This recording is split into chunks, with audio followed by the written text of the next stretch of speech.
Welcome to Podheim, Jirok's Valheim podcast. Let's give him the business.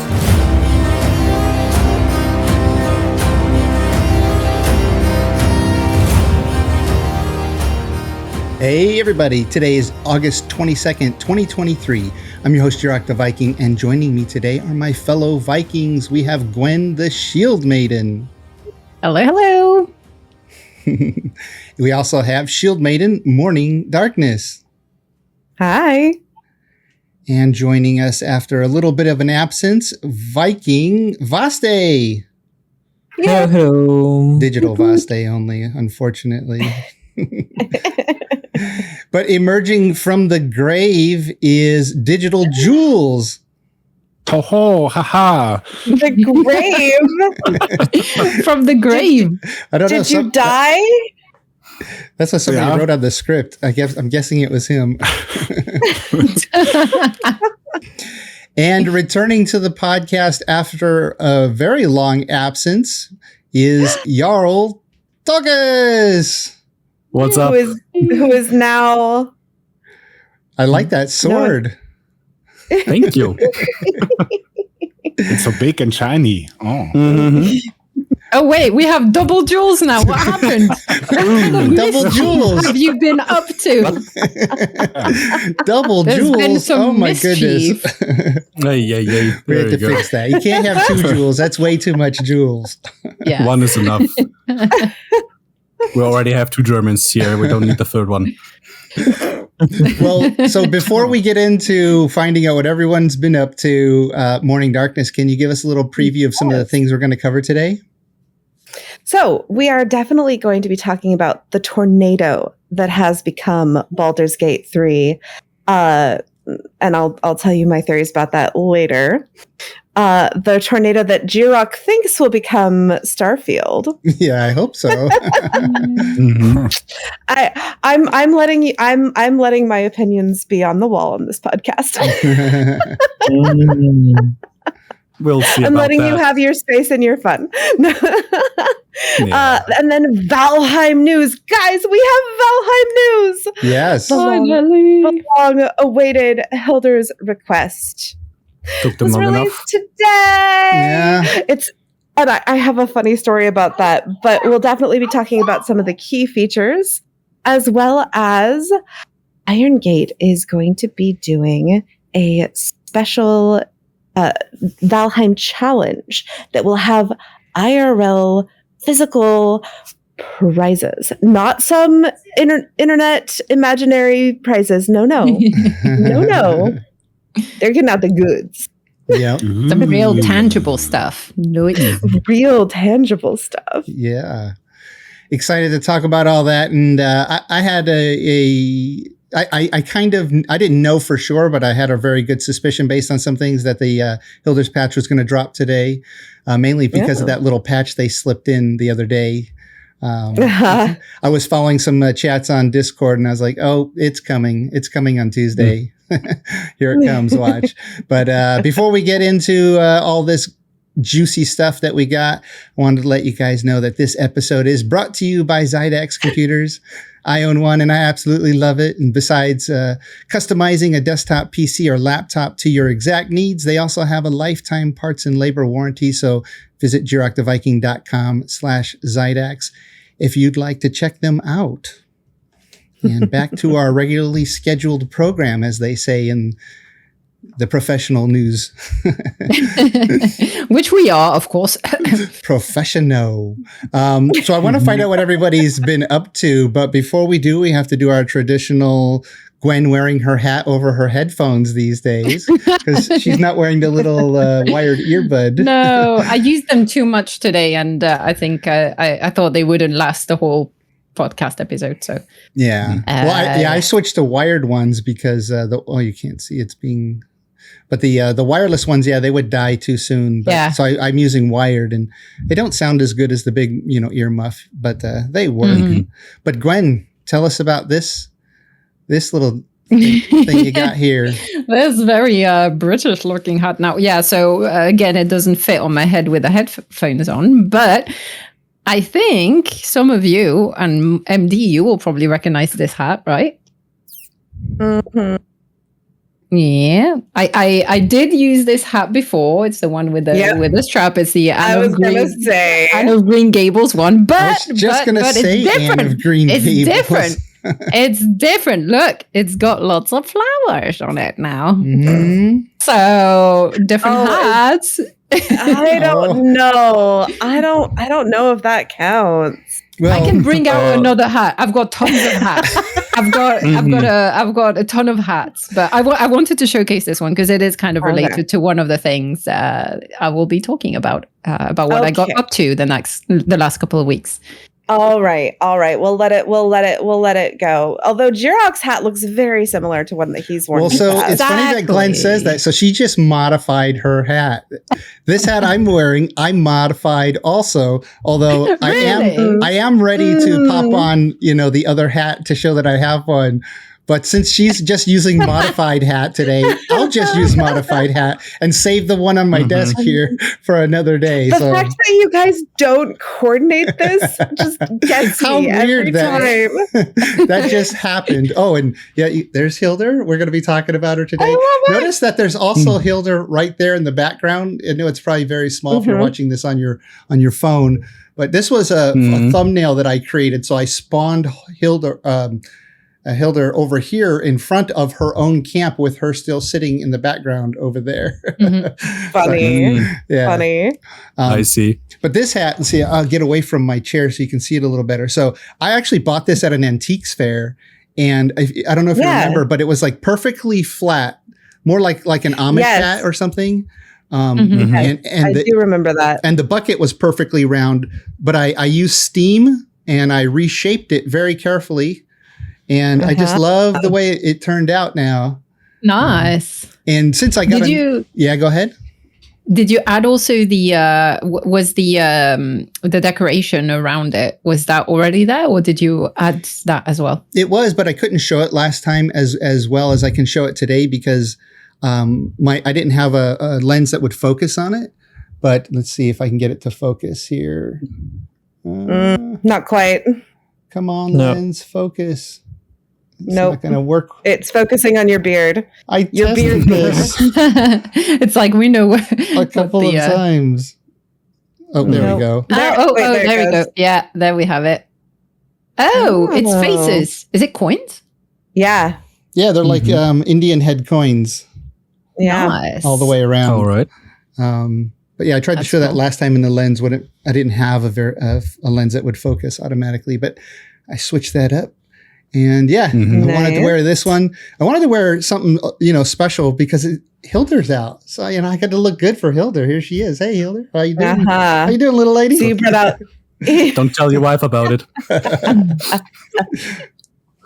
But in case Gwen actually wore a legit new hat, I had a legit new hat standing by. I can just run to the cupboard full of hats and get one. But I like that we both reused hats that we've showed before, but modified. I think that's pretty cool.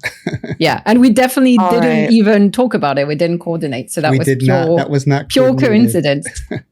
Well, which makes it even better. I want to hear what Tokis has been up to, and maybe before he tells us what he's been up to, tell us about that sword you got there.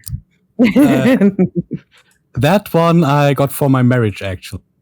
So, can I maybe show this a bit more? So this is how the handle looks. The blade. That's gorgeous. It's from. There you go. That was full screen. Yeah.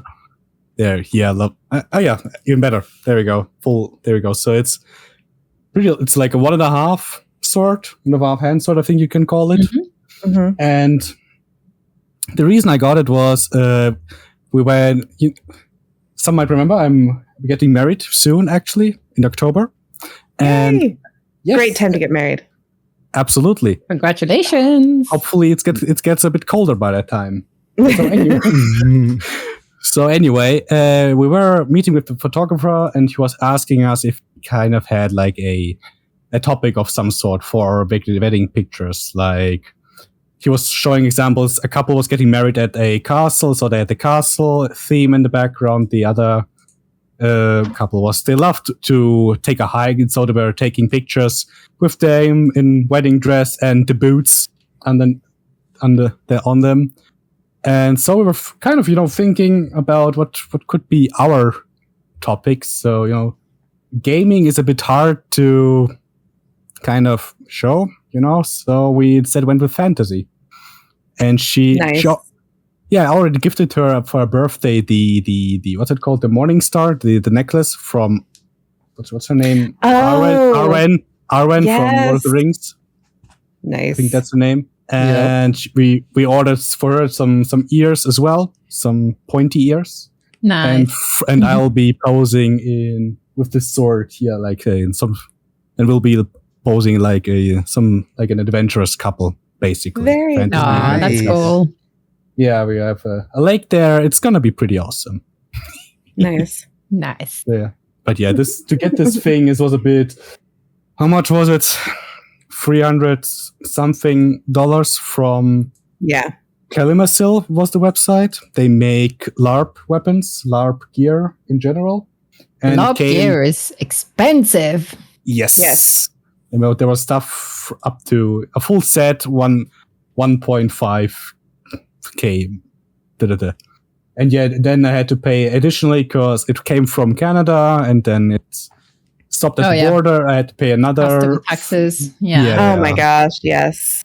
But then it arrived and it's awesome. It does look very cool. I walked around with this 1 week. Just like on the street or no, just I was staying at home, just playing around with it, annoying my future wife. And do you have a sheath and a belt to hang it from? No, that would have been another extra 100 something. But then again, I'm not going to hide it. I'm just gonna show it. So there's hang it on the wall somewhere. Yeah, probably. Nice. I will say that getting married is the perfect occasion to buy like one or two things that you've always wanted to get for yourself, and you're already spending so much on the wedding anyway. You might as well get that one thing that'll just give that extra flair and make it meaningful and special and just that now is the time to do this. What was yours, Morning Darkness? You seem to speak from experience. What was your little indulgence? Can you talk about it on camera? Okay.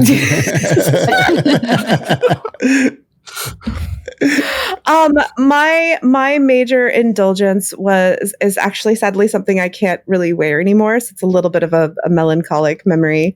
They are these beautifully hand carved leather sandals that are in like this leaf motif shape that like lace up the legs, and they look really beautiful, but I can't wear them anymore. No. That's a shame. Yeah. Well, But I totally imagine you with them because it's totally your style. Oh, Gwen, I have to. We'll talk later. We do not have time. All the wedding pics. Well, congratulations, Tokis, on your soon-to-be marriage. Yes, that's awesome. Next stage in life. Yeah, thank you. It's what? It's a good. Thank you. Oh, cool. Can I offer one piece of wedding advice? If Tolkis is interested, he's talking off. So. My sincere apologies. I'm trying to get something to drink. It's 40 degrees in here. It feels. Oh, geez. If I move on this chair, I'm gonna slip and just melt in your chair. The most important thing that we did at our wedding was we each assigned a person to our personal care. So that person was tasked to make sure that we were drinking water and had access to some sort of food or snack every 30 minutes or so. Mm-hmm. And we scheduled 15 minutes of alone time. Just me and my husband, where we actually got to just connect on the actual day of our wedding, where we weren't running around like chickens with our heads cut off trying to talk to everyone who'd come to see us. And those two things were probably the most valuable aspect that we did at our wedding. It's because then it wasn't, this blur. It was like, no, we actually had measurable, tangible moments. So, yeah. That's cool. Actually, that's good advice. Yeah, now that you mentioned about it, we planned the wedding, but we didn't plan those 15 minutes you're mentioning there. That's, all right. Think about that one. But also the personal care one is an important one because for having attended a lot of weddings this summer, over the last couple of weeks, when you're unfortunately there were pretty chill weddings, so they had made sure that they had time to actually spend time with all the guests and stuff, and it wasn't too crazy. But yeah, so often it seems like the bride and groom because they just bombarded with people, and they want to make sure that they're spending time with all the guests. Then drinking or even eating at their own wedding, all the food that they prepared and all the even the cake. That usually it's like a bite of the cake is the only thing that they eat, and it's not good. Make sure you eat at your wedding. Especially you're a chef. You should make sure that the food is good. So I already eat it for two if I look down there. Hush. No, just as long as I can see everything is fine. There we go. But actually, I thought about it. Even when we are by ourselves, there's still the photographer. So you have a point there. Lovely. Thanks. Yep, that is very true. You're on what we call, and when you're a streamer, you're on camera. You're working still. If you got a photographer taking pictures, you don't just have that alone time where you can focus and not be self-conscious about what you're doing. Right? So something to think about. But something to think about too in the future is when can we get Jules on camera and not have to use this crazy stock photo of him right here. The wrong photo. There we go. This one. I have no idea what's wrong with that photo. It's great. It's so good. It's much better than my real life video stream. I promise. Well, I'm curious, like who would take a stock photo with this thing hanging on the wall in the background? You think you would take that off, so it was a clean stock photo? Yeah, it's amateurs. Amateur photographers. Yeah, it looks like it's hanging from the head there. Yeah. It's my bell. Your bell. So, everybody, this is Jules. That is not Tokis. Tokis was the one who's getting married. That's not Jules. They are both from Germany, but they're not the same person. Are you sure? Are you sure? Because you're both here and talking at the same time. Proof. So that's your proof. We have to make it so we don't talk over each other, so people cannot tell. It's always leaving the doubt. Yeah. Tokis is doing the ventriloquist thing out of the side of his mouth when Jules is talking. You guys don't sound that similar to me. No, they don't. Once you get to know them. Next time you get a stock photo too, and then nobody can. All right. Get the same picture for me, and then no one can tell. And no names underneath, just a picture, and then. Well, Jules, speaking of that, there is no name under the stock photo. So no mystery man. No mystery man. Just digital characters. That's all. Am I the one with the wolf pelt? Am I the one with the lovely dress? Why are you so complimentary of this costume, of this stock photo? Why are you so complimentary of this stock photo? Yeah, because it's a nice stock photo. Kudos, whoever that is. Amazing. Handsome man. So, Jules, did you know that Valheim released their big Hilder update today? Oh, yes. I actually did. I got that news. And that news was important to you because you are the warden of a bunch of mods, aren't you? Yes. Although I was, and that's why I emerged in the intro. So we got a nice callback here. Yeah, because I wasn't doing modding, or took a big break from modding actually, which doesn't mean I do updates for big updates, game updates like that. But yeah, I was I was focusing on some real life stuff, and my family visited, and and I couldn't get myself to the PC. It was too much, actually. Doing it 2 years full time, besides the full time job. I did the same thing with Valheim.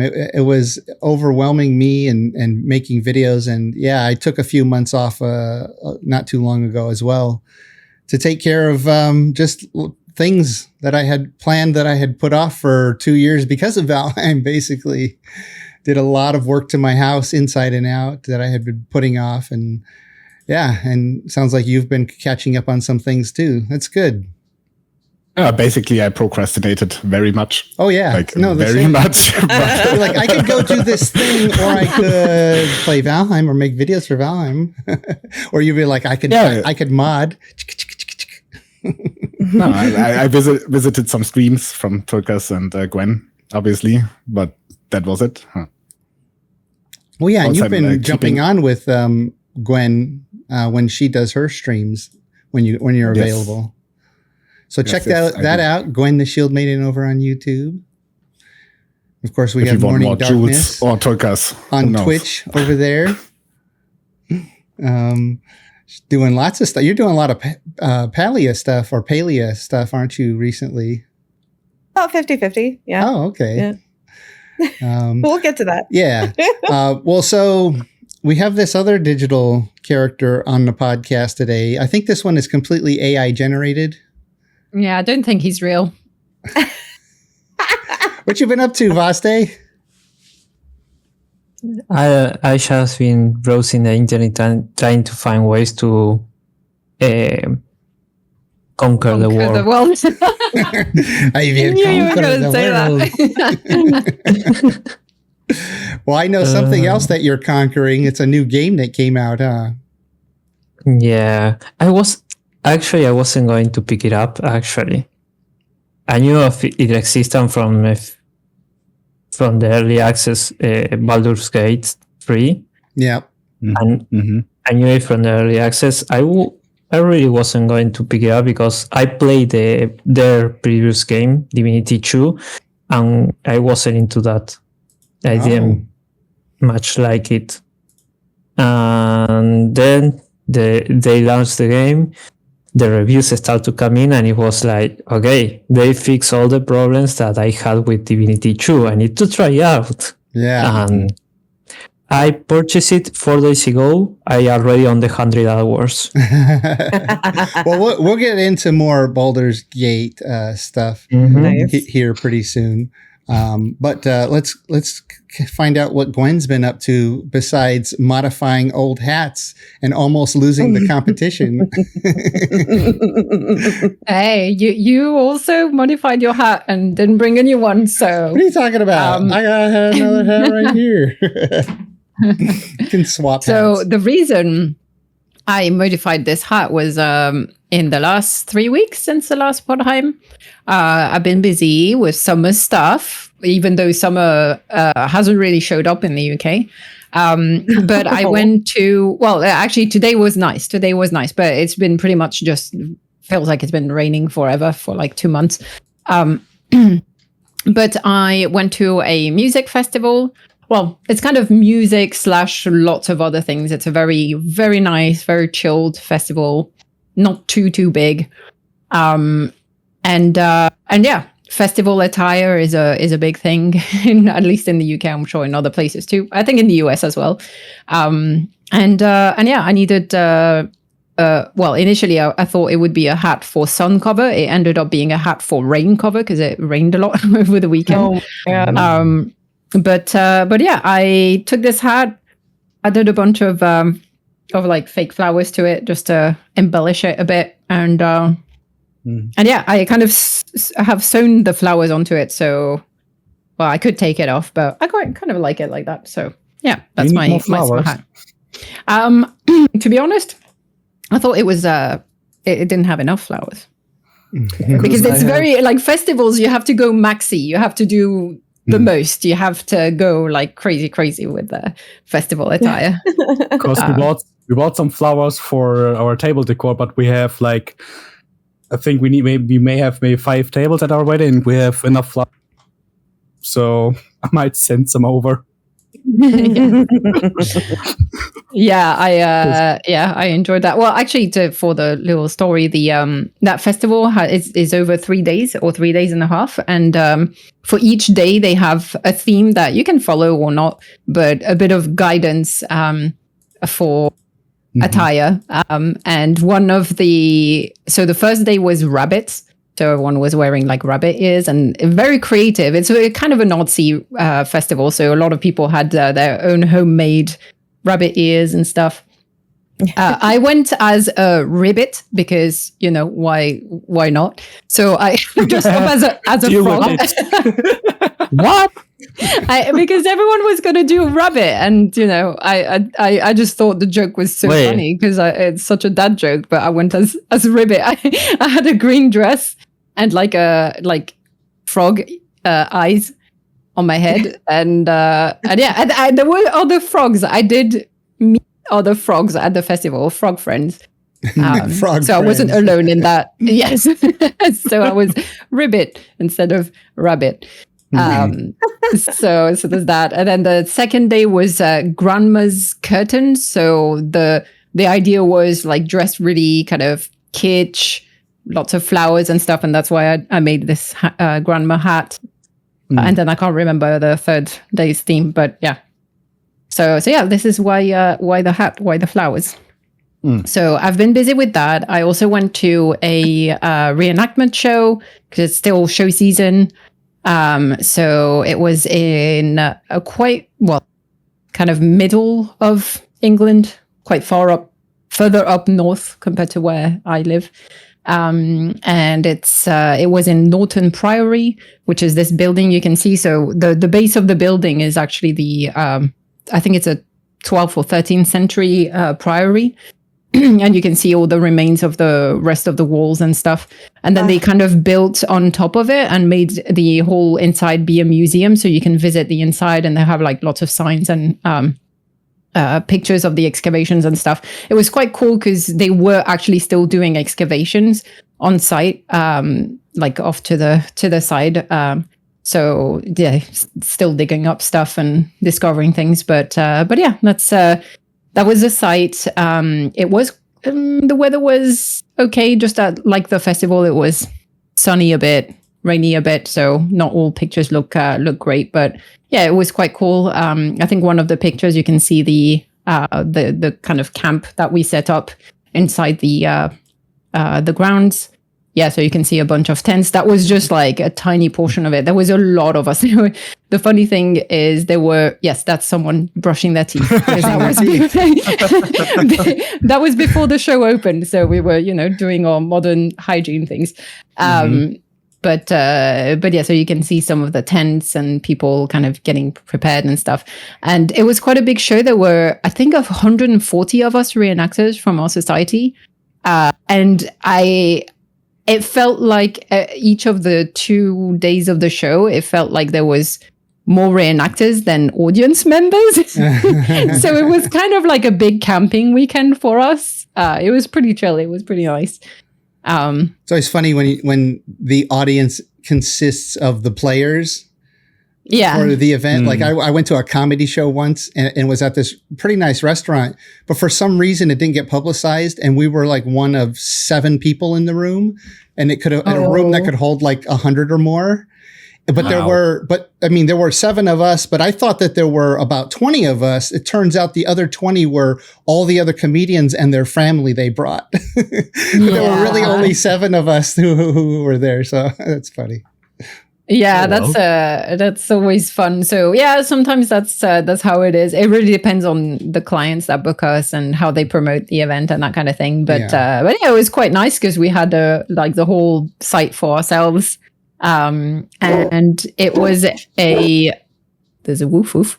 It was a siege event. So we had like the combat aspect was we had siege engines and stuff. I did a bunch of archery. I think there might be a couple of pictures of that as well. So yeah, it was pretty fun. Oh, that's me. Jules, I'm gonna leave Germany. I'm moving to England. Oh yeah. If you like that kind of stuff, I think you would totally be into reenactment. You would so be into it. Look up. I'm sure there are some groups in your area. In Germany, not in my area. Yeah. There's like one group in, I don't know, North Germany, somewhere between two trees, hidden. I don't know. Oh no! I can guarantee you, there's lots of reenactment going in. We can form a group, Tokis. Are you? I don't think you're in the same area, though. No, Are we? but No, we are not. Okay. if you talk North Germany, I'm pretty South Germany. Like, Yeah, I'm South Germany too. oh yeah, Yeah, but See? you're southwest. I'm Southwest. Yeah. Yeah. So All right. yeah, Germany is All right. big. Let's build a boat and sail to England. Yeah. Oh. But And MD, you also need to move over here with your family, so I can take you to all this cool stuff. Yeah. But yeah, so yeah, that's my tent with my display. So I had my little dyeing display that you can see here with all the different yarns that I dyed in different colors. I was doing a bit of hand stitching as well. So my job during the day when I'm like outside of the combat aspect is I sit there, I talk to the public, I tell them about the stuff I'm showing, about colors and dyes, natural dyeing and stuff like that. And yeah, I kind of part of the set piece, I guess. yeah. But yeah, I think there's a couple of pictures also. So yeah, that picture that you showed. Oh, I think I forgot to send you some pictures. Never mind. There were some pictures of the combat that I found, but I think I forgot to send them to you, Jirok. So Yeah, I didn't see any combat pictures. yeah, I mean, I can send them quick if you want. Sure. I totally forgot. So yeah, there's one where you can see me do archery, and there's one with the trebuchets, the siege engines. Oh, yep. I The just you have to mini prepare for trebuchet. Tokis and me coming. Yep. Yes. Oh, I would love to. I would love to take you guys to a show like that. No, we are invading. Not You're not only- invading. Okay. Yeah. invading. I mean, like true Tokis already Vikings, has the right? weapon. Yeah, it's just, no opportunity to no time, not that much money on my side. So need to, but Just yeah, put it on a, I would- say it's the honeymoon. darling, we're going to England. Oh, well, where are we going? Conquer it.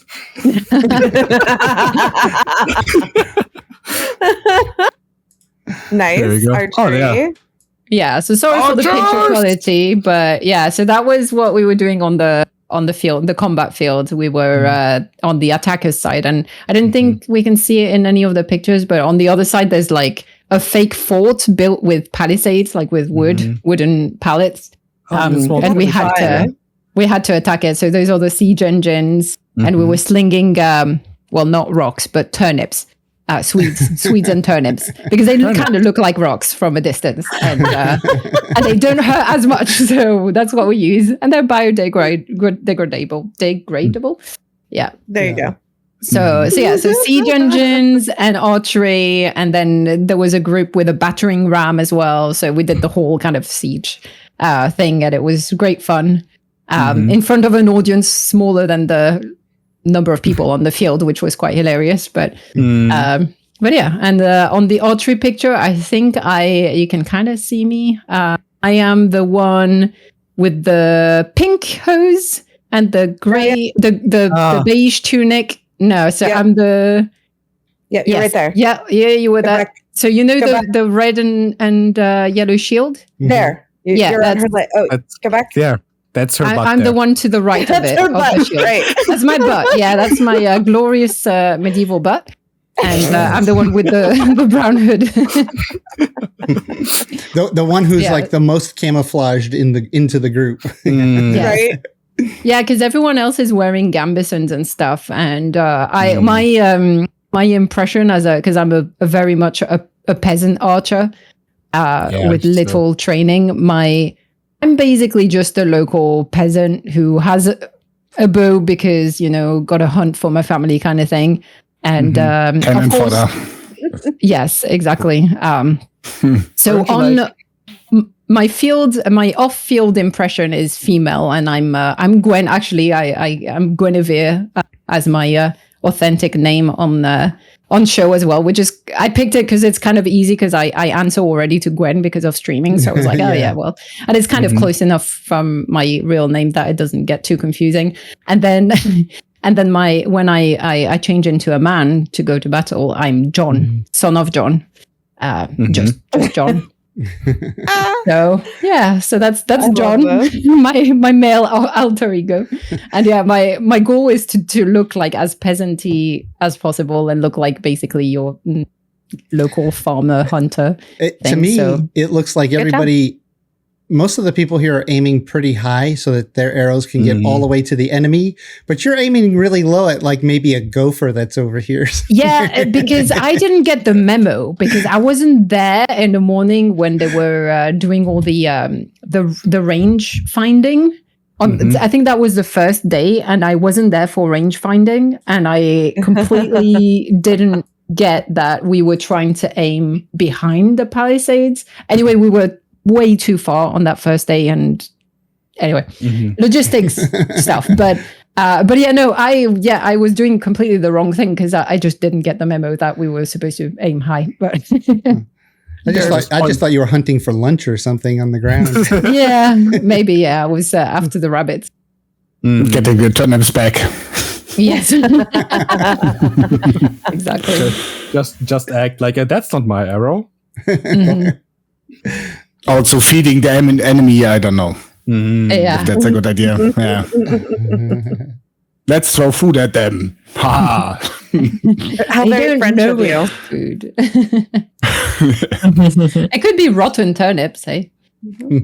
Oh yeah, they did throw rotten cattle over walls sometimes to cause disease. Yep, that's how the Black Plague started in Europe. Because of dead humans being... Funny how people get creative when they try to kill each other. Yes. Well, Gwen, I'm looking forward to my next trip out to England and the UK and all Europe because I want you to take me to some of these if you're able. Yes. It looks like so much fun. Yes. But definitely. Let's find out what Morning Darkness has been up to. What you've been doing over there on the Twitches. Lots of things, honestly. I did a charity stream what was it? Saturday? No, Friday. No. Yes, Friday. Maybe. Somewhere in there. I don't even know anymore. There's actually, I sent you a clip, but we did a charity stream for the Boys and Girls Club of America, which is a charity that works with kids with after school programs, that sort of thing, giving them a safe place to go. And also it's designed to have a very holistic approach at making sure that kids have a chance to have success. And so their motto is basically anything it takes. And so if that means having hands-on, if that means bringing in a tutor, if that means whatever, they do what they can for the children that join the club to have access at a future. And so we were raising money. We ended up raising $1,105. Nice. And oh gosh, yeah. Okay, so is this the video? I was like, why do you have a blanket? No. Okay. And then I saw the title. Oh. Yeah. Okay. So listen. One of the things that I did was if you donated any amount, I wrote your name on me. So this is another night. But I had names on people on my chin, across my forehead, all across my chest, on my arms. And for every $100 that a single person donated, I got a pie to the face. One person specifically requested that one of my mods come over to my house and pie my face. So we did this a couple days later after the stream. So this was my all right, I owe you a pie. So here, let's go. Let's see here. If you want to turn up the volume. The cackle in the background is pretty funny. He did it again. Why? That's a nose poking through there. Did it taste good at least? Yeah, it was whipped cream. I mean, it was great. I'm wondering, why does it say pied again? Well, because this was like the 5th pie that I took to the face.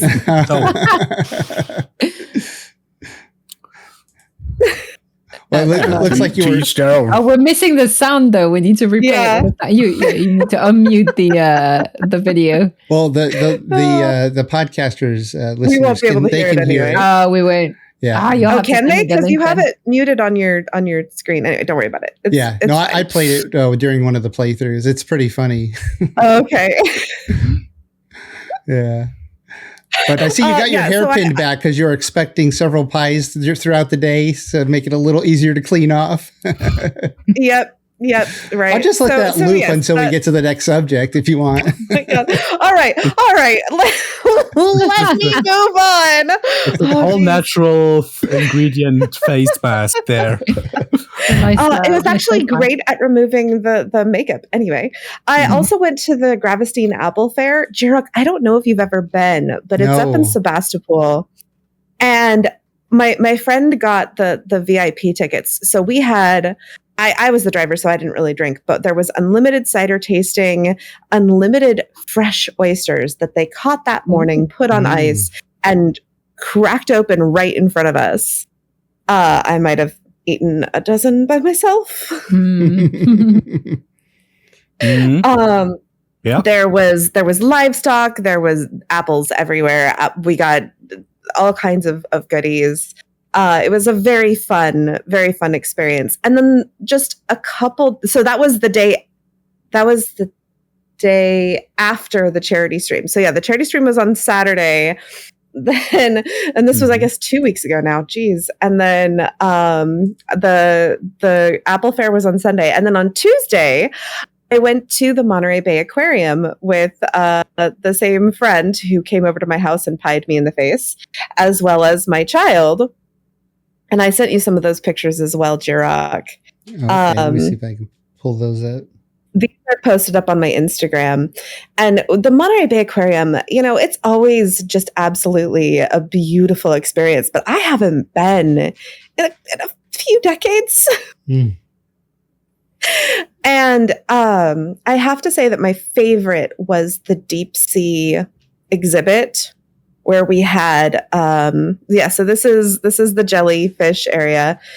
I love watching jellyfish. It's hypnotizing to watch. They're gorgeous. If you hit the little over arrow button, there's a few pictures. So there's more jellyfish. You can just kind of skim through some of these. So pretty. I got visited by a puffin. It's a puffin. It came right up to the glass and was like, "Hi." Boop. And then I was taking a selfie at the lower section of the deep sea exhibit, and this adorable stingray decided to photobomb me. Next photo. And he has a better smile than me. Nice. But if you check, so, and then this is a cool jellyfish that doesn't even have a scientific name yet. It's so new to science. Wow. Oh my. Which was real cool. So I had some fun with this, and then go ahead and just kind of skim through that's talking about it. Then that's my mod, who is lives like 5 minutes away. She came and gave me a pie to the face, took me to the Gravestein Apple Fair. Anyway, and then there's a video. I don't know if you want to play it as well, but it is sea turtles, and we had sharks, and there were yellowfin tuna and dolphin fish or mahi mahi, and all there were what were they? I want to say there were sardines schooling down below. And, just all kinds of really neat fish. And then the stingrays, I swear, they stole the show. There's my little. This guy was playing in the bubbles. Whee! Anyway. So enjoying the jacuzzi. Yeah. And then I've been getting into the new game Palia. It is it's a community sim MMO. Farming. It's basically a farming sim with the concept that you're basically progressing the story. It's currently in open beta, and it definitely, it's a beta game right now. It's got some stuff that it's trying to finish up and fix up and deal with the fact that it's an MMO, so you're having crowds of people come in and play. But my gosh, this game just is so it has my attention, we'll just say. And so I did a cosplay this last weekend, and I decided to go as one of the characters, Tamala. And I don't really know enough about her story yet, but she's coming across as sort of an alchemist who is doing a little bit more than maybe she's legally allowed to do. So might be a criminal, but she. Oh my! Did you paint yourself? I did. Oh, I nice. did. That's awesome. And that's the goal. That's the character that I was trying to go for. Purple skin. It's not That's perfect. cool. It's not perfect, but it is a work in progress that I do plan on continuing to do, because I want to do this cosplay again. It was very fun. I got to make the necklace. I gotta fix the vest that I have and add some brown to it. But yeah, so that happened. That's cool. That's fun. Yeah, I remember when I dropped in on your stream real quick. The paint actually looked much more sort of that purpley color than even those pictures are showing. If anybody gets a chance to go back and watch that, I saw a few minutes of it. It looks like you guys were having fun. Yes.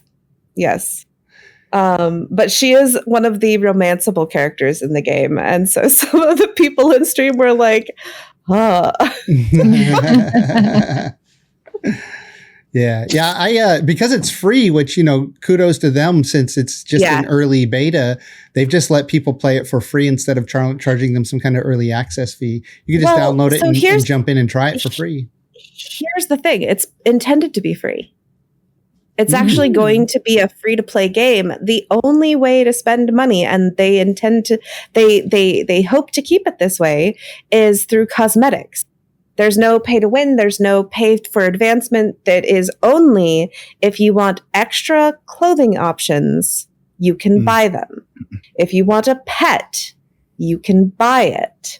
But there's no game mechanic that increases. There's no shortening the IRL cooldown timers. There's none of that. It is purely aesthetic only, which that is an ambitious and madly awesome goal, because they already give you a ton of clothing options. They give you a ton of customization for character creation, and you can change it at any point during the game. But a lot of people are spending the money because they're spending the time and enjoying the game so much that they want to support the game. And I think it's a really nice setup, because it encourages the entire game system encourages goodwill. So it's very cooperative. So if I go chop down a tree and I get 8 wood from it, cool. If I go chop down a tree and Gwen hits it once, she also gets 8 wood. If I go chop down a tree and Gwen and Jirok and Tokis and Jules and Vaste all hit the tree, you all get 8 wood. Nice. So it is very much designed to, every time someone else comes in and just touches whatever it is you're doing, whether it's cooking, whether it's hunting, even if you miss in the hunting, if you miss in the general direction, you still get the drop and the credit for having gone hunting. So it's the game, you can play it on your own, but it is very much designed to be a community game. And it is, so far my experience has been that it is a very well executed for their intentions sort of style. Yeah, it seems very community focused. I logged on and tried it for about 2 hours, and that instead of competing over resources and things, having everybody involved getting a piece of the pie is pretty cool, and seems like that would encourage people to play it. And making it free is one good way to build your community, and then charging for extra things later that for those who want.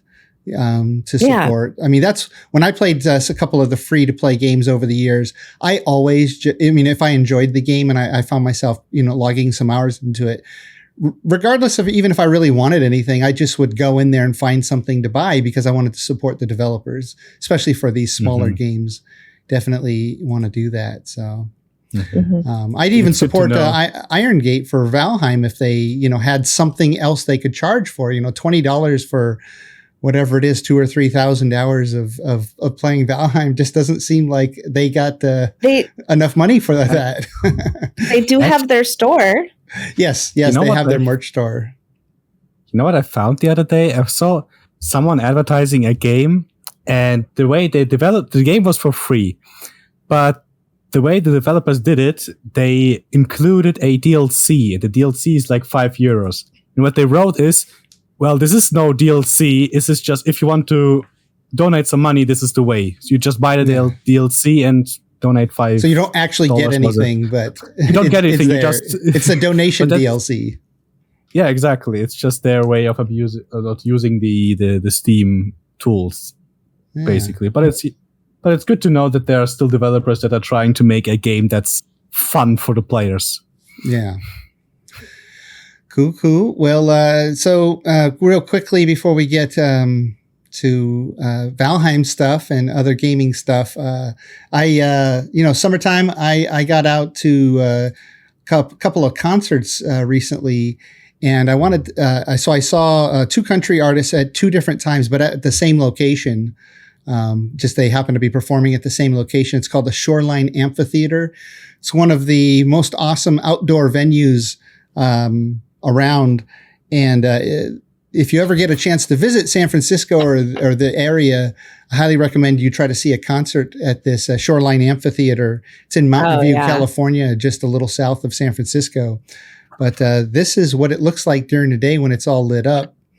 But at night there's all kinds of lights and smoke, and it holds a ton of people. And I've sat in the seats. But one of my favorite things to do, and what we did both of these times, is we set up in the lawn in the back. Obviously, the seats are cheaper, but the great thing about that, you throw your blanket down and then you just dance and goof around back there, and you have fun, and you're not crowded in between two people in the seats, like this. And if you stand up, you could just stand up right in front of your chair, and that's all you can do. In the grass, I could wander around, and it's just so much more fun in the grass. Yeah, I got to see Lindsey Sterling at that location. Yeah. Cool. Yeah, so I highly recommend it.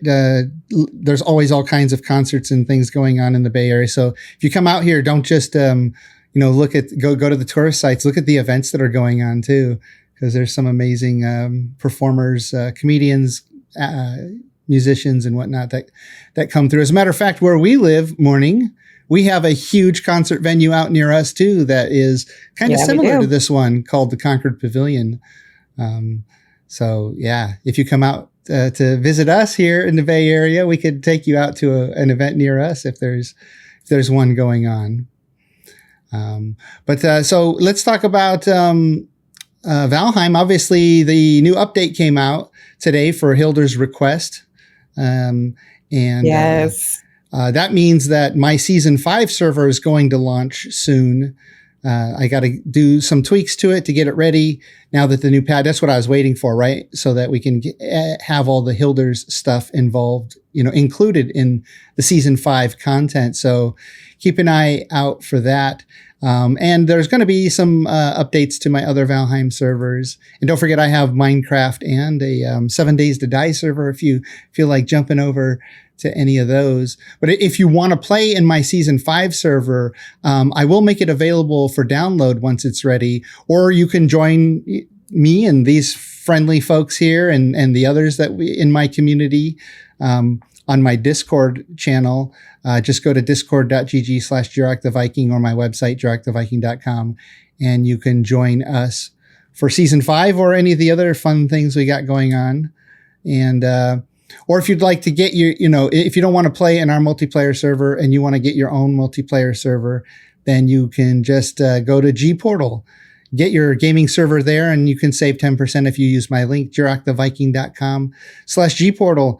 And one of the cool things about using Gportal, besides saving a little money, they're pretty reliable, and we actually know how to use Gportal because we've been using it for years, and my admins and a lot of my players have messed around with it. So if you have questions, you can come over. We have a Game Master channel on my Discord.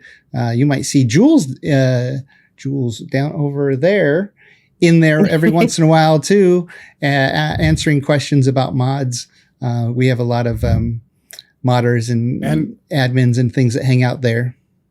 And I heard they got rid of Valheim Plus as the default for. Yes, you no longer need Valheim Plus if you want to install mods. They give you the option to just install BepInEx directly to your server. With that took long, but it takes a lot of support questions. Well, yeah, one of the patches. Nice. I think one of those patches that went on a couple months ago. It broke so many things. They had so much tech support. And I'm sure a lot of people, myself included, who kept requesting, please, please, please get rid of Valheim Plus. We just want BepInEx. It's causing too many issues. And they what they took so long anyway. Well, they got a lot going on over there, but they're a big company, and they always respond to my support tickets, usually within a few minutes. At any time a day, 24 hours a day. I've sent support in at 2 or 3 in the morning, and I'll get a response within a few minutes. So, they're pretty good. And you can always, come over to my Discord server, and maybe one of us can help you with that as well. So Hilder's request released today. Jules, before we get into exactly what the patch was, were there any big complications for you as a modder, or what was the biggest thing that the patch sort of broke for you that you had to fix? Well, they actually changed a lot of code. So seeing the git diffs, seeing the git diffs from the live version to this version, it's crazy. They put in a lot of work and effort, and as always, when they change a lot of code, a lot of mods break. We were kind of lucky that Jotun and also Plumbuild didn't break too much. And we also updated Jotun to be compatible before they dropped the actual Hilder's request live version. But things will pop up. I'm sure. There are always things that pop up. So we'll see. Well, it's interesting you say there's a lot of code. So that's obviously a lot of code changes, but that's a lot of work that goes into the game. And I think, some of the players who complain about Iron Gate maybe not coming out with content often enough, or releasing the test versions quick enough, is because they don't realize how much work there actually is going on behind the scenes. And but because you see it, and you have to fix your mods because of it. Yes. I wish they would focus more on content than code changes, but well, they are necessary. yeah, exactly. Oh, you think they're unnecessary? No, the code changes are absolutely necessary. Oh yeah, they are necessary. Yeah, of course. Yeah, I mean, and they're trying to improve things, and they're improving how it works behind the scenes for how they're working on it, and what their future plans are for the game, and they want the best experience for the player, and hopefully eventually for the modders too, to be able to mod more easily. Just if you're one of those who gets a little frustrated, or you hear somebody who's frustrated by Iron Gate not putting out content quick enough, remind them there's a lot that's going on behind the scenes that the players never even know is going on. Yeah. You only know what you experience in the game. So, so you need a good code. You need a code base to add content. It's like that. Exactly. So I don't know. I mean, there's a lot of notes here in the patch notes, and there's a little bit of stuff they talk about Hilder and what's going on with her story. And if you want to get into the role-playing stuff, I'll let you go ahead and read this on your own. You can go to the look up the news, but I just want to jump to some of the actual patch notes. So they have abbreviated patch notes here. Basically, new NPC, Hilder the Merchant, of course, right? Yeah. Long awaited. Yes. New locations. Oh, I should, I have, well, let's see. I have there she is. And for here, I had it prepared. There you go. She's poking her head through there. But hey, Morning Darkness, next cosplay. Yes. Yeah. Actually, that's not a bad idea. Cute, just go from dress. Purple to blue. Yeah. I have something that I could do that would. Yeah. So of course we know with Hilder, well, maybe you don't know, but there are 3 new locations. 2 of them are dungeons and one of them is a new tower. World modifiers are added. Basically where you can change the difficulty and a whole bunch of settings for your world. You can even portal, finally portal metals and other things through portals. If you want, you can turn that option on. If you want. Okay, that's good. They have permadeath. They have all kinds of interesting things, which we'll talk about. 2 new crafting station extensions, so you can make higher level Mistlan's gear. Right, Morning, isn't that true? Yes, you can make 1 more level high. Yes, yeah. Upgrade. Yep, new hair and beard styles that you. I don't think you can get those new hair and beard styles when you first make your character, but if you go do Hilder's stuff and you do her quests and purchase from her, you can buy the workstation that allows you to change them, and some other fun new items. And a miscellaneous thing here is hair and beards are now visible when equipping your helm. Yeah. So you don't look like you're bald. I mean, I don't know what's wrong with being a little bald. It's fine, but just wanted to say that's what you do, right? But I mean, when you got hair, you want to show it, right? Yeah. Has anyone? Well, no, just some of the early armor looks real funky without hair. It looks so dumb. Like the leather helmet and the iron or leather and bronze helmet. Bronze, and they look so silly. Has anyone? They make your head look tiny. Has anyone tried this with the masked helmet? From the padded armor where it covers your whole face. Does it covers everything anyway? No, I had it sometimes when I had the big beard. That the beard would stick through. It looked weird. So I was. I mean, I get it's weird when you put a helmet on and you have if you turn bald, that's weird. But you're like when you have the mask in front of your face that's supposed to cover it, and then you have your beard sticking in between the chainmail there. I find that's a problem with a lot of games because I like to make a beard for the character if they have it, and whenever I put something on my head or face that has an under the chin part, the beard sometimes clips through and looks weird. Yeah. I wonder what happens with the root mask. If you've got the long beard, does it show under or through the root mask as well? Root mask is just the mask, and that's it. Oh, that removes the beard. Yeah, we'll have to see. I have to test that. Yeah, we'll have to see. Yeah. Well, speaking of that problem, there's also the Dark Souls problem. You spend 2 hours in character editor, and then you wear a helmet 90% of the game. So. Finally, fashion, Valheim. Yeah. Finally, fashion. When has it changed? Fashionheim, yes.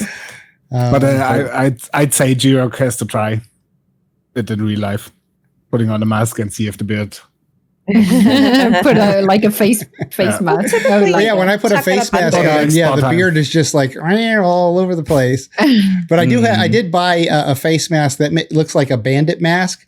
It goes, over the ears just like normal, but it hangs all the way down in front of my beard. Actually, it doesn't. It's not even long enough to cover my beard anymore because my beard's too long. But it just hangs. It doesn't do the thing where it puckers up like that under the chin.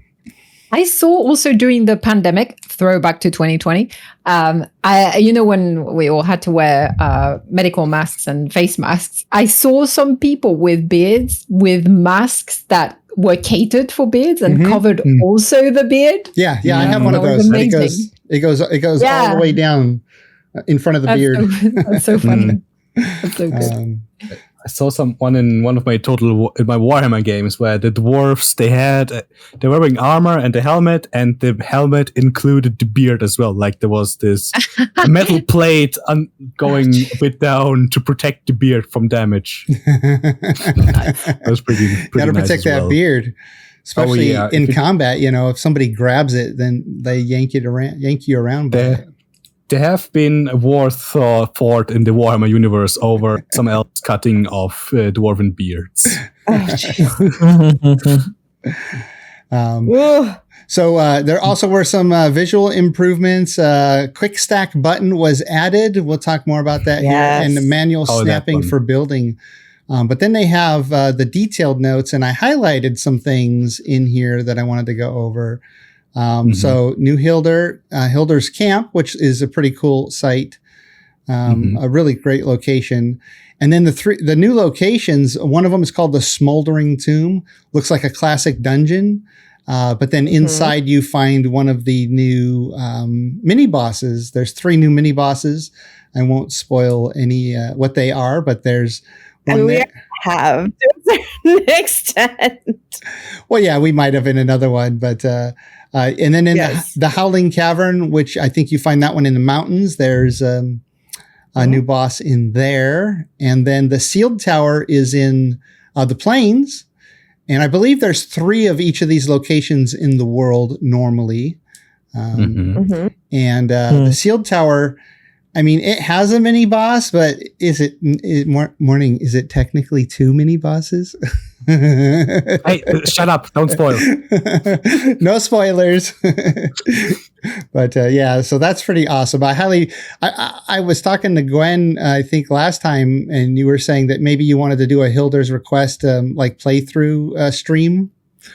And I'm thinking about that too, if I can pull myself away from these other games that are out that are grabbing my attention, and another one is coming. So it's just all it's overload. We got Hilder's now. We've got Baldur's Gate 3. I got Starfield in 2 weeks, less than 2 weeks.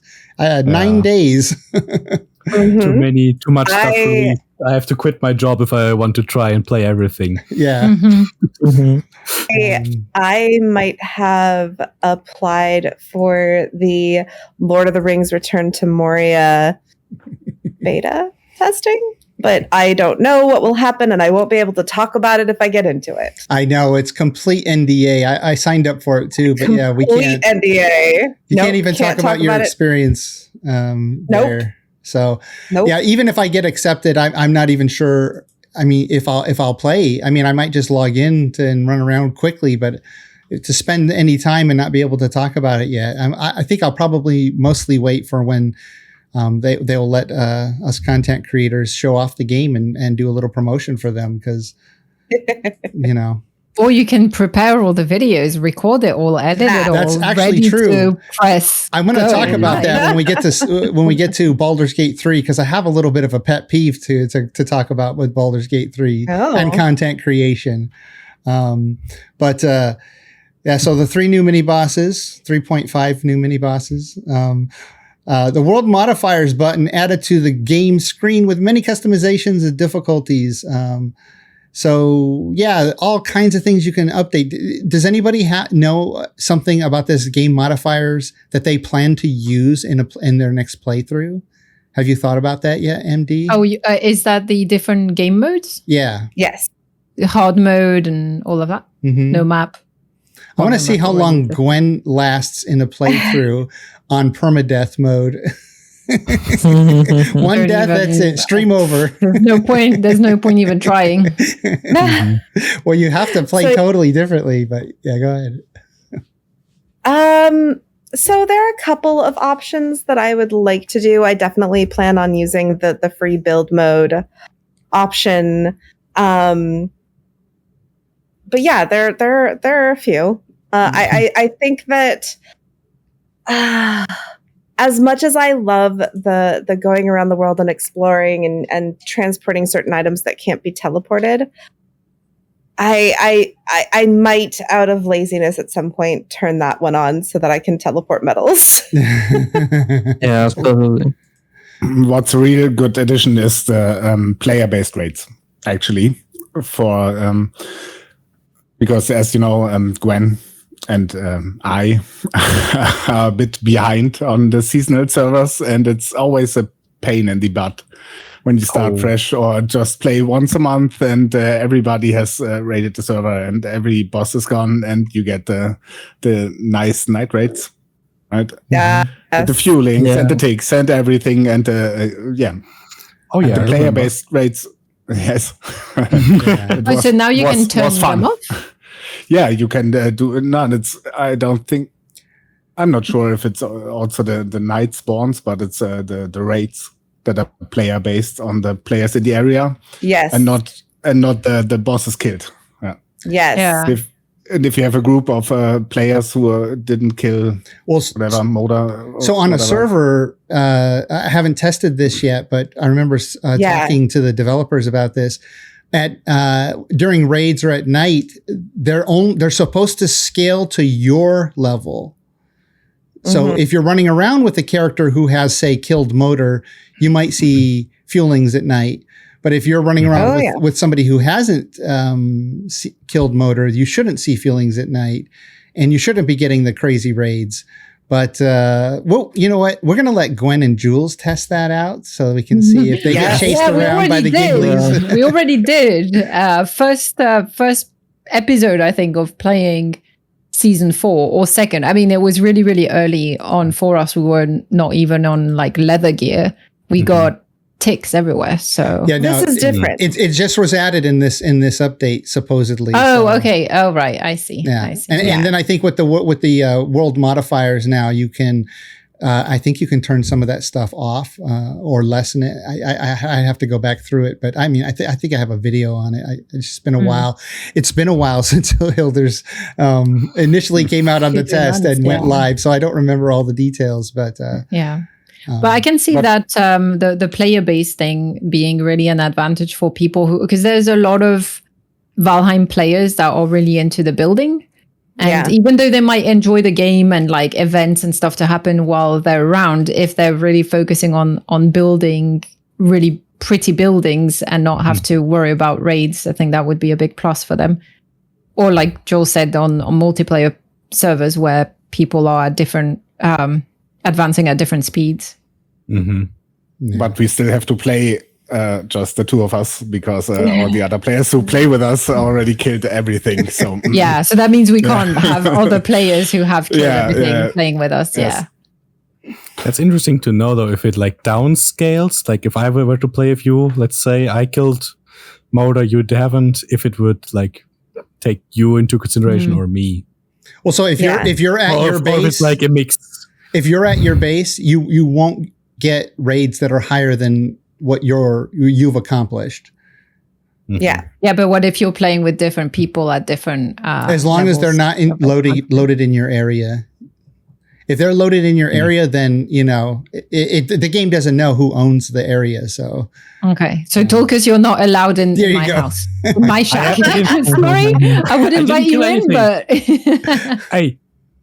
Young lady, the first time I walked in on your server, I got attacked by seekers, okay? And I handled them. I know. Don't worry. Don't worry about me.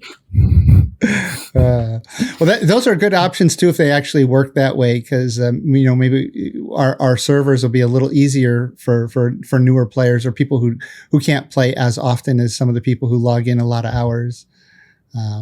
But let's look at some of the other items they've added. They added 8 different fireworks, a sparkler. Yes, they're so pretty. I love it. Yep. I love them. What's the sparkler? It's a handheld. It's basically, it's a torch. It's a torch that's sparkly. Yeah. But for the fireworks, just like a quick one question. of those, like the handheld little ones that you do. The one that throws sparkles? Like, yes. Yeah. Okay. Okay. Whatever. All right. Very Viking, very authentic. Yes, very authentic Viking. 10th realm authentic. Let's just talk a bit about the fireworks, because in the multiplayer environment, you don't see the same firework as the guy who threw it in the fire. Oh, really? They fixed that. Oh, yeah. We had that. I didn't have that. No, we had that definitely because I was throwing a course into the fire, and it was red for me and yellow for the stream, and interesting. Wait, but we never played on the PTB. No, it wasn't. He's talking about normal. Yeah, but normal there is before this patch there was only one type of firework, and it was always red, orange. No. It was yellow or red or I don't know. Well, the color you see in your monitor depends on the weather. Can be a little different than what gets streamed. Yeah. So is it still you throw circling cores into the fire and then it's just different colors can appear, or can you throw in different items? It's a different thing entirely now. Oh, okay. Then I'm gonna check it out on my own there. Not only is it a different thing entirely, but they fixed a thing that was supposed to always be true. And I was able to take Smithy by surprise when I was like, oh, yeah, no, this never... Ken did a whole video showing that this was never a thing. What's that thing? Black cores. Okay. Yeah. What was the deal with black cores? If you put them in the fire, nothing happens. But now, that's different. Yep.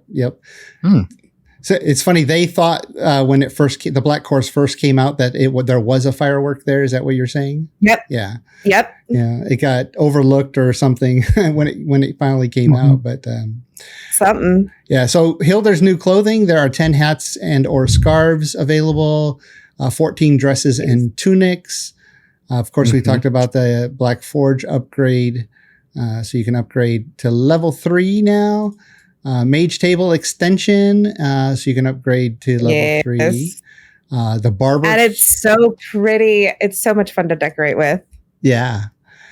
A lot of the extensions for all the different work tables you don't even have to use them for extensions. I mean, you use them for more than just extensions because they're such great decorative items, right, to place around. Yeah. Then there's a new material called the barber kit that you get from Hilder, and then you use that to make a barber station. There's a new cool looking iron pit and a fire, or you buy the iron pit from her, and then you make the fire pit. The 8 new hairstyles, 5 new beard styles, and 4 new music tracks. I'm assuming one of those is Hilder's actual. And then maybe the dungeons, is that where the other ones come in? Do you know for sure? Yeah, they're all in the dungeons, right? Yeah. Still no instruments. Yeah, we don't have instruments to play yet. Yeah.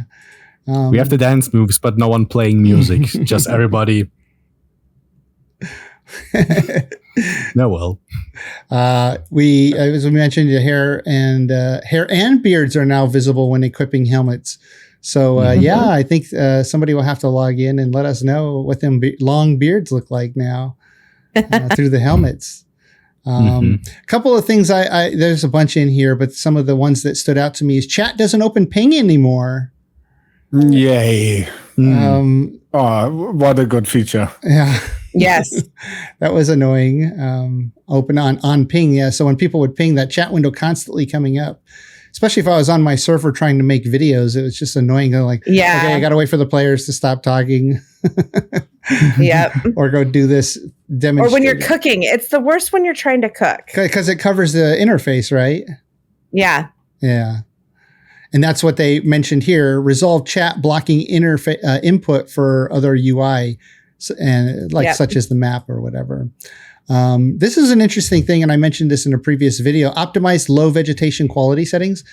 So now when you turn vegetation all the way down, you don't just have an empty flat world anymore. I mean, no ground covering. You still have grass, so it still actually looks kind of nice. So you get better performance if you've got a slower machine. And I know some people did this just because it was really hard to see, stones and sticks and mushrooms on the ground. But you can now turn it all the way down and still get a little bit of grass.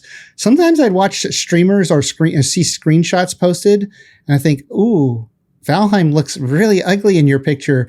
And I was like, why does it look so ugly? Oh, they turned all the grass off. Like that ground covering really, really, with the lighting and volumetric effects. But So that's cool. Yeah, and there's a lot of other changes in here, but one of my favorites is that now the stone portal works if you spawn it in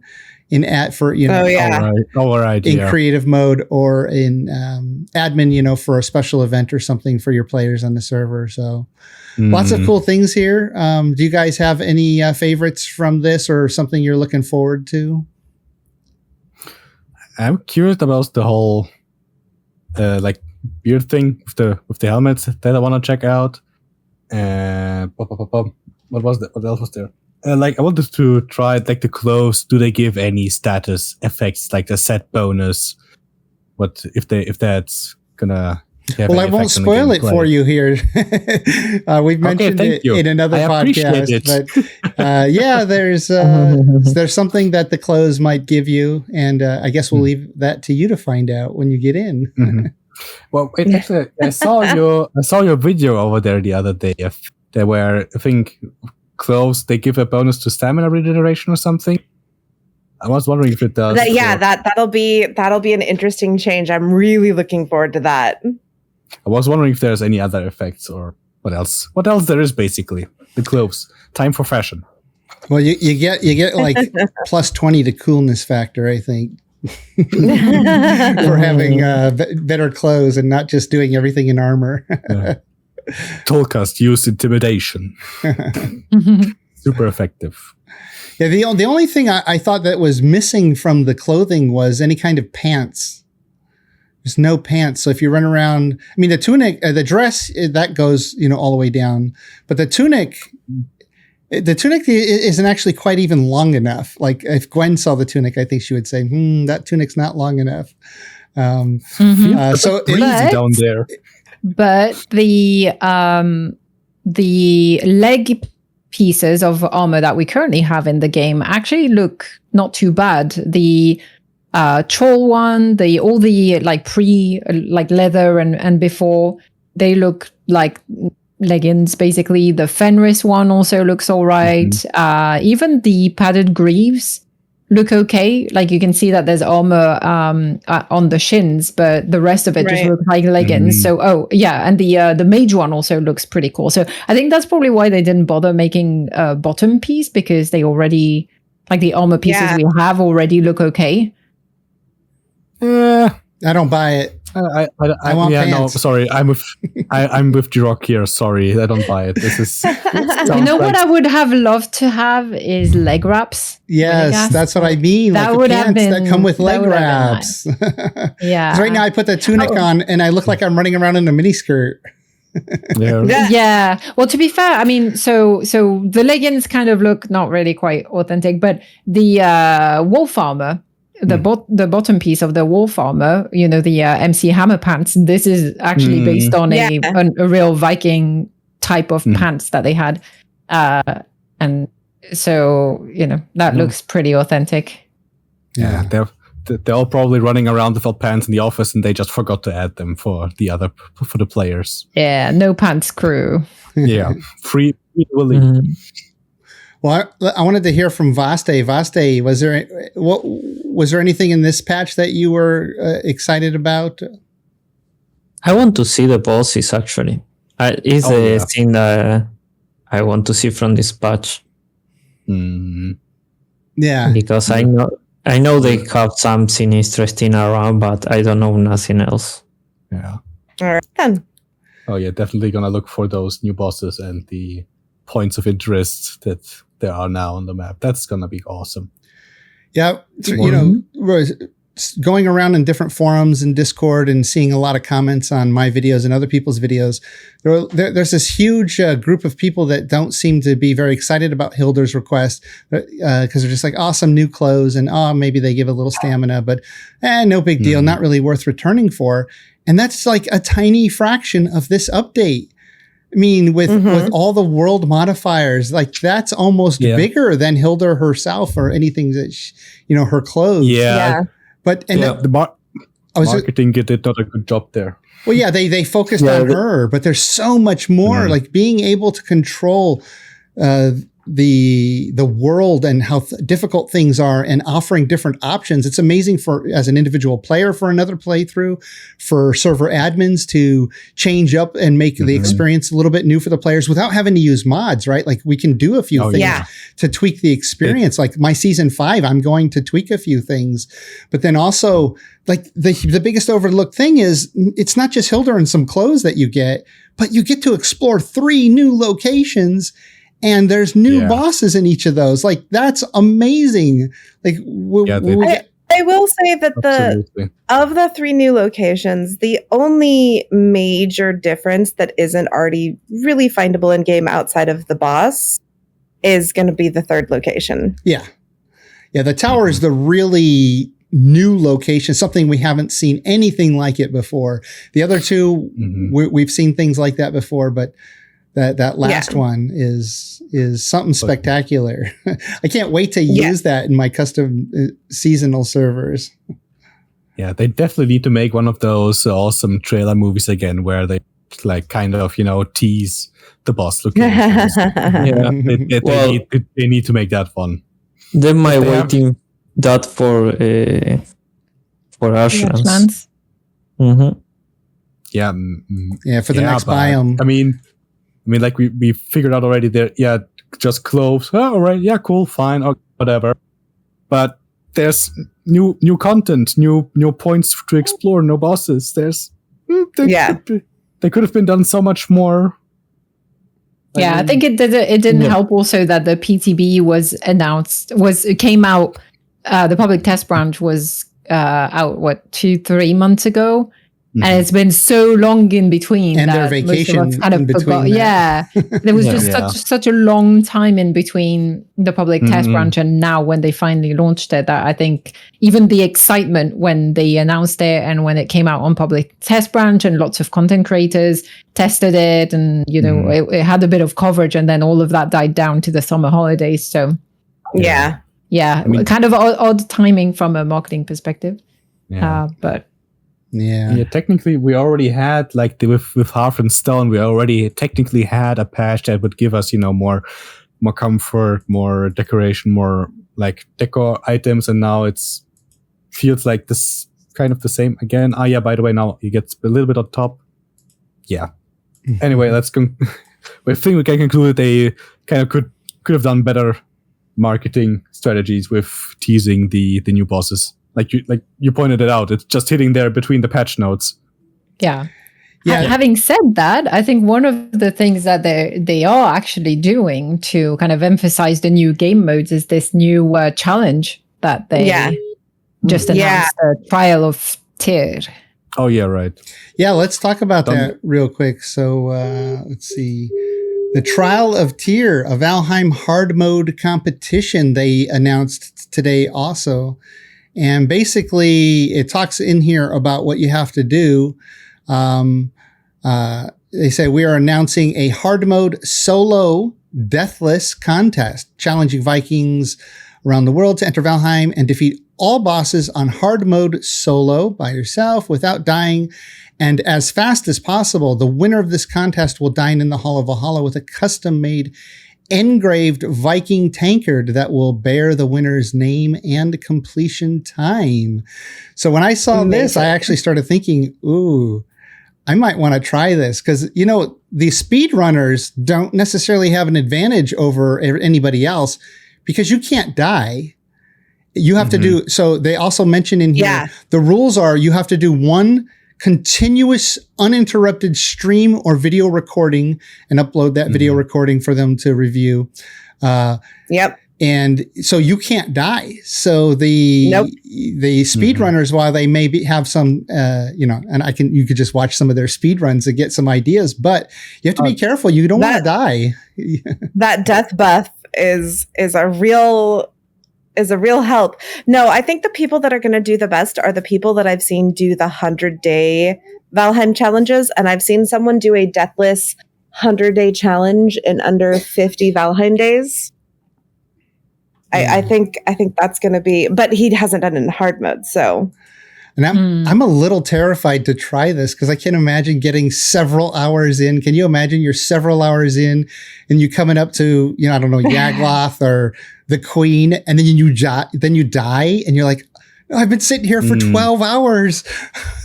I didn't complete it. I know one streamer who did an armorless, naked Valheim run. And I have a feeling that she might be the one. she might be, or at least she might be a person who can pull that off as a speedrun deathless in hardcore mode, because she's done all the testing and stuff. I have some confidence that I think she'll be able to do it. What do you think, Vaste? Are you going to try it? I don't think I can't. I'm not that good. Anybody here thinking about trying it? I think I'm gonna try it next week, Monday, Tuesday. That's when I have my day off. Probably gonna give it a go. Yeah. So, you definitely want to read through this real carefully if you're going to do it. But it says it has to be done by a single player without dying, external help or use of any dev commands, streamed on Twitch or YouTube, fully recorded. Played with the hard preset in the world modifier settings. So I believe that is also no portals. Yep. So you have to play the game with no portals. I don't remember if it's no map. It might be. I can't remember. Do you remember? I don't remember. I hope not.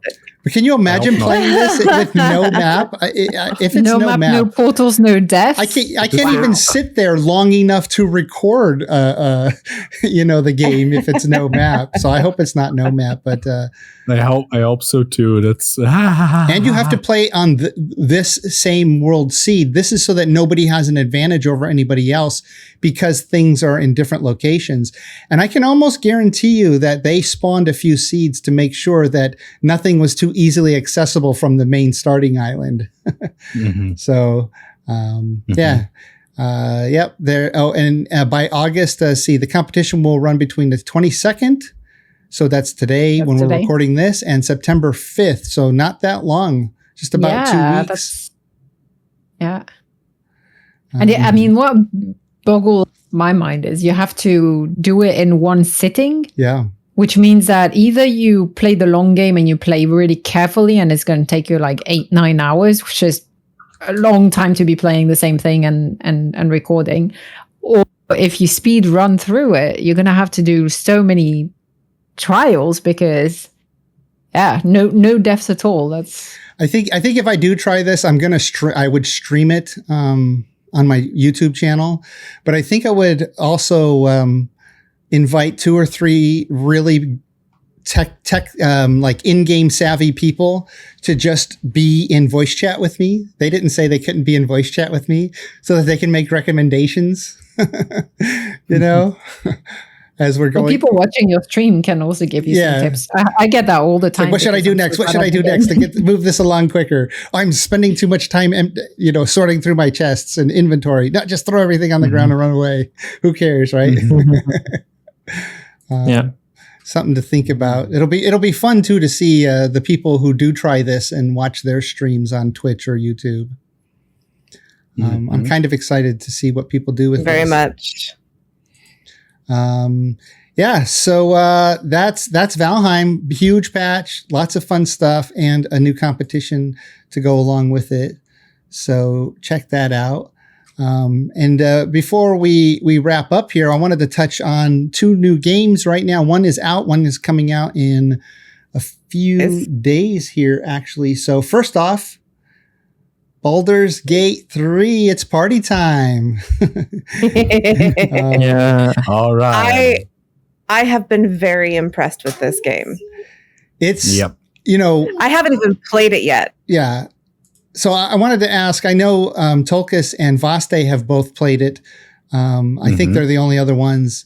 But I want to ask you guys what you think, but I want to say that I really am not a fan of the third-person, top-down, isometric view, turn-based games. I've avoided them through even way back when like Myst first came out all those years ago, and the other Baldur's Gate games. I remember when they were out. They always kind of turned me off. I was more into the games where, like the first person or, first person that you can see your character and you're running around and it's real time and all this stuff for the immersion. But I said, okay, I got to try it. As a content creator, I have to try it, see if it's something I can make videos of. And my goodness, this game has won me over. What about you guys, Vaste and Tokis? I know this top-down turn-based game, like type of battle system from games like XCOM, so I'm familiar with that one. What surprised me here is it's not in other games. It's usually when you're in battle, you get like the roster view where you have squares and move people from square to square, and then depending on where you're positioned, behind cover, whatever, you get advantages or disadvantages. Here you can move wherever you want, basically. Okay? And you can, there's so much you can do. You know how much fun it is as a barbarian to just throw people around? Oh, yeah. I don't know how many. I won battles just by throwing people off ledges into each other. I was having fun. Yes. Have you seen? Yes, morning. Have you seen the co-op version? They have a co-op version of this game, which makes me really happy to play with my husband. But have you seen? Nice. Have you seen the 4 halfling barbarian party? 4 video? Halfling? No, I haven't. Is that on Twitch? I have YouTube? seen it. It's a YouTube video. It's on YouTube. Oh, I'm gonna have to check that out. Okay. It is. Barbarian is fun. Just we don't. No. Don't say anything. Just watch it. Just watch it. Go without knowing anything. Yeah. Okay. All right. How did I know Tokis would make a barbarian? I made a barbarian also, of course. My first character was a dragonborn barbarian, and I just went all in there. Well, I just play one of those. I have specific questions for you about your class and race that you chose. But Vaste, what did you think about the game before you bought it, and then what made you buy it, and what do you think now after you bought it? There's a few things. I have played their previous games, so I already know how the system works. Yeah. I play a lot of strategy, turn-based, and turn-based strategy games, so it's kind of the thing I would play. I didn't like the previous one, the way the game worked. I didn't get into it because I know nothing about D&D. So the spell systems, the skills and all that stuff I was really bad with that part, so I got stuck and left the game. And then I saw the reviews and the videos, and it was like, okay, they make it. I know D&D, the version 5 of D&D is a lot friendlier than the 4, which is the previous game is based in that version. And they made a lot more new friendly. So it was, I just started to do stuff, and it was like, I need to play this game. Yeah, I try to explain it to a couple of friends of mine who are like I was. They like more live action games rather than this turn-based game. And I tried to say, well, it's more like a chess match, but with beautiful fantasy graphics. And just so much more, interesting than playing chess. But it literally is like playing chess, especially when you enter combat. Yeah. When you're just wandering around exploring, it's kind of like Valheim, actually, because you can kind of zoom into your character almost in third person and kind of wander around the world. But once you enter combat, you kind of come into a little bit more of a top-down view. You can look sort of at an angle or straight down. And then, everything is a chess match. Like, where do you move to avoid things or to have cover or to not get attacked, your range versus your. And you can interact with everything. So the environment, it plays a big part on the game. Yeah. Oh yeah. There's secrets, there's stuff to do everywhere. Yeah. Like I can't remember how many times I got. There was one, what surprised me as well when you're in combat, how the AI actually uses can use the environment as well to mess up your day as well. Like the other day I was fighting in a dungeon with goblins, and one of them used a whip to crash a statue on 2 of my party members. I was impressed and mad at the same time. And next time you're thinking to yourself, I'm going to pull that statue onto you next time. I didn't have to spell. That's like something I couldn't do my own. That was their specific thing, because they have the whip spell of some sort. I was like, okay, that's a lesson in spacement. Yeah, and it's so dynamic. You don't just attack, melee, ranged, or spells, and then just try to outdamage each other. You have all kinds of abilities, from like a familiar. You can spawn a cat, and the cat can go over and activate a lever. It can meow, and the NPCs will literally go over to the cat to see the cat and visit with the cat. And then you can sneak by them because they were blocking a door you were trying to get into. Yeah. Like, you could summon an invisible hand that will float around and activate things for you. It's just like so many options. It's not just hack and slash, right? I attack, you attack, I attack, you attack. So there's so many options, and it's not overwhelming. Strategy game. And it's not overwhelming. The way that it's presented to you is pretty good. And as you start to learn, you think, oh, the last few hours I played, I should have been doing that, because you just learned something new. And this game has so much replayability too. I've already started a few different characters and gone through it, and every experience is a little different. Right. And doesn't it have like a possibility of 1,700 different endings? 17,000 actually. But they've blown up the number a little bit. It's it's when they counted, like every time, for example, someone said a sentence different, that's already different endings. So they kind of over-exaggerated that a little bit. But there's still many options. And something else, like you said it, I played the game in the beginning like a hack and slay and didn't go too far.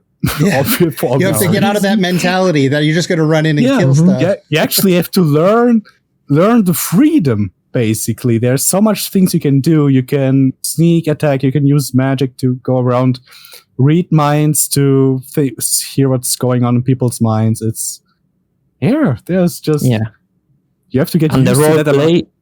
The role play plays a big part, especially if you are playing co-op with some friends. Oh yeah, the role play is just insane. What you can do. One of the points there was something we wanted to try. We myself with 2 friends, we played the same scene with all of our different options based on the class, because we have really different class. And we just laugh because it was just weird thing we can do, and the same sex interaction, we play it completely different. You can enjoy it. If you don't like the combat, you can put the easiest difficulty, just smack them and go on and just enjoy the story. Yeah, they have like a storytelling mode where the combat is all lessened and you just enjoy. And I like that. It's kind of like a choose your own adventure when you are talking with NPCs, but your choices matter. And they've got, I forget how many hours of voice over recording that they did, but there's so much that it's always a different experience. If you, with the same character, choose different options, it leads to different options throughout that conversation and then interactions later. And if you play it again with a different character, like it can be totally different. It's amazing that they have that level of detail and complication in the choices that you make. And then the choices you make affect your game later. Like hours later, something can happen because of a decision that you made when you could have chosen one of the other decisions. It's just, it's pretty mind blowing. Yeah. Oh yeah. Aside on top of all of that, did you hear about the statistic for the cutscenes? There is more runtime on cutscenes than there are all 5 seasons of Game of Thrones. I believe it. I can. Yeah. No questions. Yeah.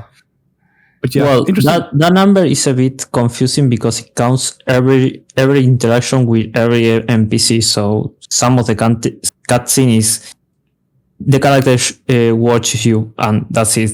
and that counts as a cutscene. So that's a but one of the NPCs is talking though, and doing think something. About it. They put the work into making a cutscene with almost every freaking NPC that you can meet. I mean, when was the last? I mean, not even The Witcher had that.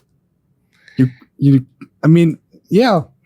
It's a little. It's actually, if you guys obviously haven't played, but I feel like this weird giddiness inside me that I've not experienced in any game before when I'm trying to talk about it, because I feel like I don't have the words yet to I wanted to do like a Baldur's Gate review video that a lot of content creators have done, but I'm still finding my voice. Like I'm still trying to find the way to explain how much I'm in awe of a game that I thought I would never like this kind of game. It's just a totally different experience that I've ever had in any game ever.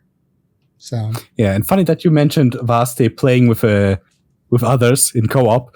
Like I said, I'm playing with my wife. We started a game. She is a tiefling barbarian, and I'm a dragonborn mage. So she is this brute character that's straightforward through the door head first, and I'm all in charisma, and I can find my way maybe a bit better in dialogue. But sometimes it's just fun having the option to just enough of this. Smack. Or I play in Barbarian with my friends too, and it's like, no, I'm doing this. Step up. I would like to rage. Just go and do. Well, yeah, I do love the Barbarian's Rage. It's one of the funnest powers of any class to activate. You activate the rage, and your character stomps and glows red, and there's this huge sound effect, and it leans back and it goes. It's so like every time it happens, I get a little adrenaline rush. Oh yeah, you're there's there. a great thing with the co-op.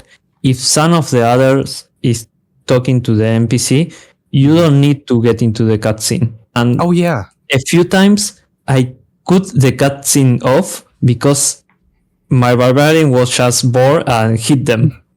And he cut all the dialogue. I started the fight. And my friend was like, what? What have you done? Why?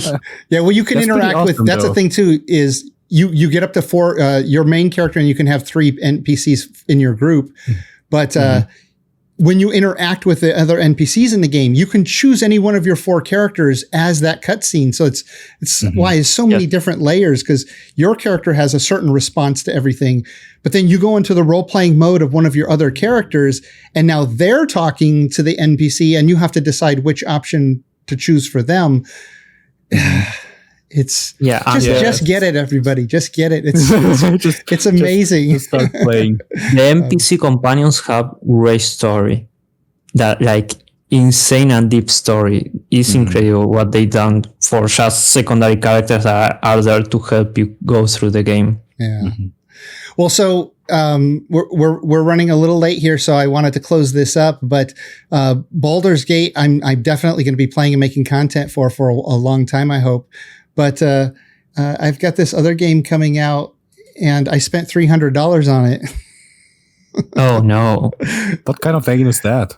It's this game right here. 300.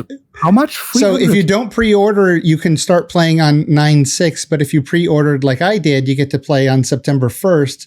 And I bought the Constellation Edition. So I was thinking about getting a smartwatch, because I actually don't like wearing watches, but I started wearing a watch recently. You got your phone basically does all that stuff. A watch is just kind of like a fashion thing. Yeah.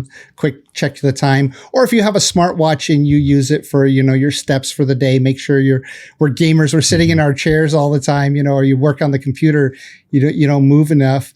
So I thought I want to get a smartwatch. And then Starfield says, oh, well, we have this $300 edition of the game where you get all these extra things, and you get a little box and collector's box. So you get a bunch of that physical stuff, not just the download.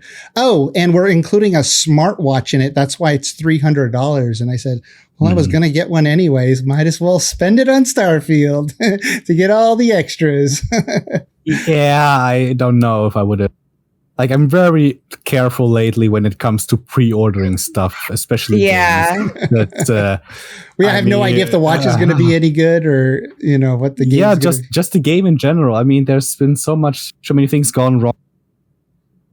You were able to 3 days quicker access, and then a present and a handshake. There you go, and you pay but more, and the game in the end turns out to be not as good as promoted.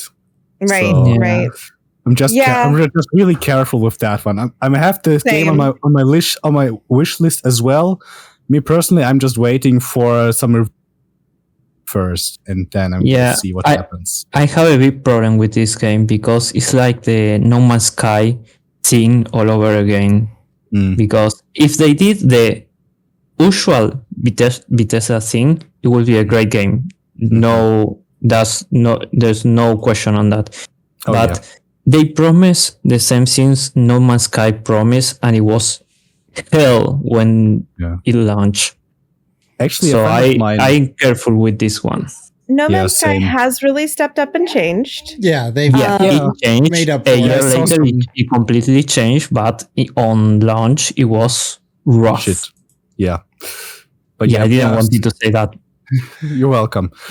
But No Man's Sky, actually saw some. They've gone up pretty much by far, but it came too late now. Just people lost interest in it. I lost interest in it. I bought it early on and I wasn't impressed. And I mean, it was okay. But now that with all the big updates, I thought, maybe I'll come back at some point to try it again, but then things like Valheim came out, and 7 Days to Die was doing a bunch of updates and other games that I enjoy. So I just went back to those. But I totally understand that you guys your players and you got to be careful, right? Like, let other people test it and try it and make content for it. And that's why I got it, right? Because I'm a content creator. I got it. I'm going to play it. If it's bad, I'm going to rip it apart. Like, that's content. I'm going to rip it apart. It is. You're not wrong. And if it's buggy or whatever the issues are, if it's just frustrating to play, I was wondering if that was going to be the case with Baldur's Gate 3 before I bought it, because I didn't buy it. It's funny that there was a premium edition of Baldur's Gate that you got if you bought it while it was still in beta testing the day before it released.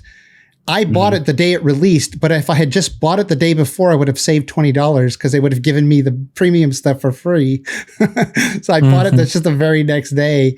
So I had to pay for the premium stuff. But that game turned out to be well worth the money. Unlike, many games, I have a huge list of Steam games too that I've either never played or played for just a few hours and said, no, I don't care how much the sale was on Steam. This game's not worth it. Yeah. Well. Oh, well. Well, I'll see you guys all in Baldur's Gate. And if for those of us playing, we should definitely do a playthrough together. That would be fun. We should try to organize that. Yeah, absolutely.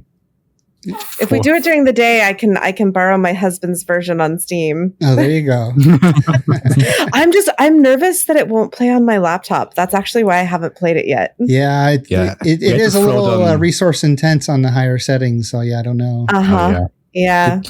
But I think 126 gigabytes to install, something like that. But so Gwen has a new computer. Wonder if we can convince Gwen to play co-op with us with all that free time that she has. I'm barely finding the time to play Valheim these days. So, oh well, shame. Gwen's waiting for the Elden Ring DLC, obviously. So, sure, totally my type of game. Obviously. All right. Well, I think. We've done about almost 2 hours now. So I think that's going to do it for this week. And thanks for joining me, everyone. And welcome back, Vaste, Tokis, and Jules. And thank you so much. Yep, that's going to do it for now. Have fun out there, everybody. Bye. Bye. Bye. See you around. Bye-bye.